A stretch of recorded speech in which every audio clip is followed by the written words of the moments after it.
মিটিংয়ে সিদ্ধান্ত নিয়েছি, যেহেতু বাজেট অধিবেশন, বিরোধীরা দাবি করেছে প্রতিটি ওয়ার্কিং ডেট যেন থাকে, যেমন সোমবার থাকুক, মঙ্গলবার থাকুক, বুধবার থাকুক, বৃহস্পতিবার থাকুক, শুক্রবার থাকুক। আমরা শুরু করছি শুক্রবার থেকে। 21 মার্চ থেকে শুরু হচ্ছে।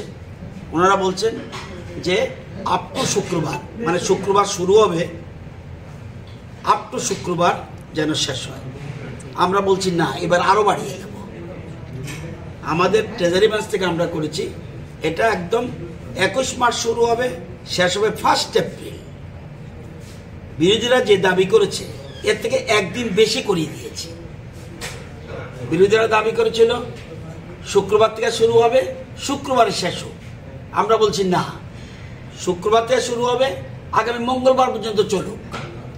অর্থাৎ 21 মার্চ শুরু হবে আর শেষ হবে 1 এপ্রিল।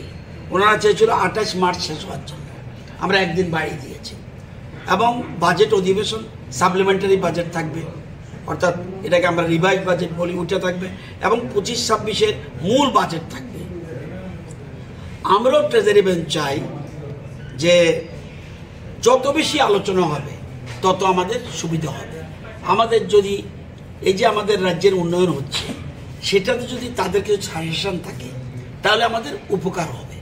এই জন্য আমরা তারা যতটুকু চেয়েছে এতে বেশি দিন রেখে আলোচনার সুযোগ দিয়েছি, যাতে ইলাবোরেটলি বাজারের উপরে আলোচনা করতে পারে। তো আমরা সর্বসম্মতি বলবো না, আমরাই বরঞ্চ হাউস বাড়িয়ে দিয়েছি। আমরা চেষ্টা করব, মানে ত্রিপুরার যে কোনোদিন যত বাজেট অধিবেশন হয়নি এমনও হতে পারে, সেই রেকর্ডটাকেও ব্রেক করার চেষ্টা করছি।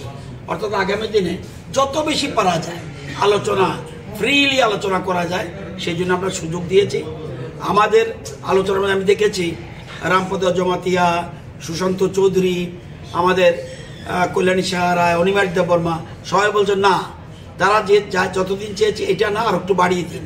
তো আমরা যেহেতু ট্রেজারি ব্রাঞ্চ চেয়েছে এই জন্য আলোচনাটা ফলপ্রসূ হবে, এবং আমরা অধ্যক্ষ এবং উপাধ্যক্ষ এটা মেনে নিয়েছি। বন্ধের দিনগুলো কার্যকাল কতদিনের, আর বাজেট কি প্রথম দিন পেশ হবে না? প্রথম দিন বাজেট প্লেস হবে 21 মার্চ। প্রথমে কোশ্চেন আওয়ার থাকছে, পরে সাধারণত কোশ্চেন আওয়ার দিয়ে হাউস শুরু হয়, কোশ্চেন আওয়ার থাকবে বাজেটের পরে।